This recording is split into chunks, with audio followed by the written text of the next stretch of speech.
there was a really interesting story that I read today about how them cutting off aid to the U.S. Agency for International Development actually hurts farmers in Kansas because who do you think buys those Yeah, crops? USAID. So like, how yeah. do we? And I think that's like the media story. And Kayla, I know that this is like kind of your beat. Like, how do we actually start telling those stories of like, hey, actually, this farmer, their products are going bad, or now they're actually But not selling anything. Like, I don't. but I I think we have would to like I would highlight examples of this shit like that. I would just say this though about the stories, like even previously before the election, I feel like some of these stories be told and people still like ignore these stories.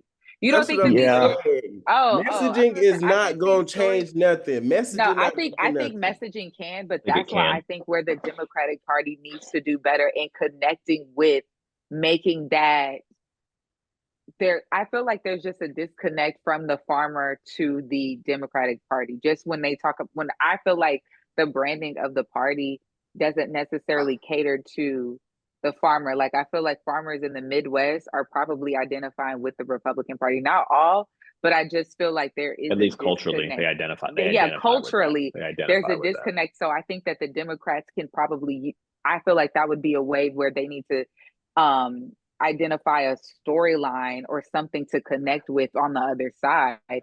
But the stories are being told. People knew that this man like showed us who he was, and he literally still sat up there on the debate stage and said he did not have a plan.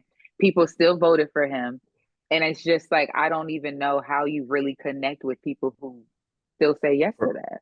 Now And that is Caitlin, yeah, go ahead. that Mhm. is very accurate because I'm not saying this in a shady way, but a lot of people are not very smart and they don't read beyond things. And everything that Trump is doing right now, like there was a whole 1,000-page book of it, Project 2025, that was talked about a lot. It was mentioned at the BET Awards, it was mentioned on debate stages, it was mentioned in ads. Project 2025 was spread everywhere. And I think that some people have kind of a disconnect with fear mongering and they feel like, oh, like they're just trying to scare us. Like it's not actually that bad. And I think it takes people being impacted by bad things for them to actually feel it. Like to give you an example, some people in the Latino community who supported Trump, they felt like, oh, we're tax-paying citizens, we're contributing to our community. He's only looking for people who are doing illegal stuff. He's only targeting immigrants who are, I don't know, bringing in drugs, doing these crimes.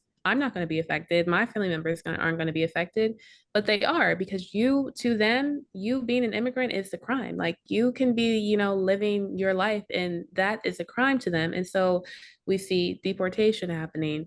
People who said they were worried about the economy, all of these executive orders that we've mentioned, none of them have had to do with the economy.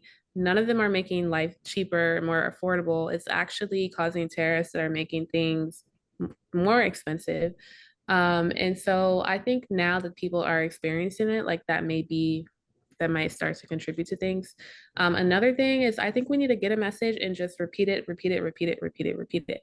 Donald Trump, that is kind of how he thrives. He says things that are not necessarily true, but they stick with people. People feeling like, oh, I had more money in my pocket when Trump was around. They saw his signature on a stimulus check. These like little marketing things that Donald does are very effective because they stick with people. Again, are they true?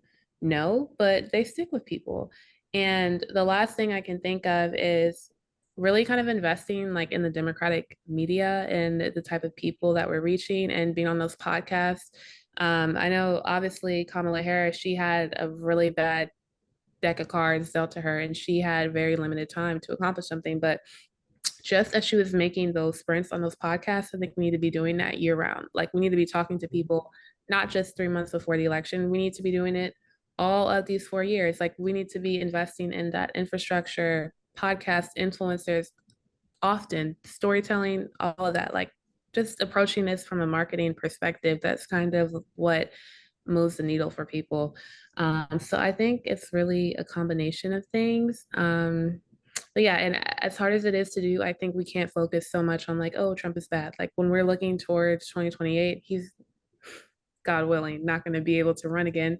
And the threat of Trump will be gone. So it's really on Democrats to kind of paint their message of like, this is what we can do for you. Not just Trump is bad, because I don't think that really sticks with people. Like they know that he's bad, but really painting like our vision of what Democrats can do for you, the type of America you can have, how we're going to let you afford things. Like, yeah.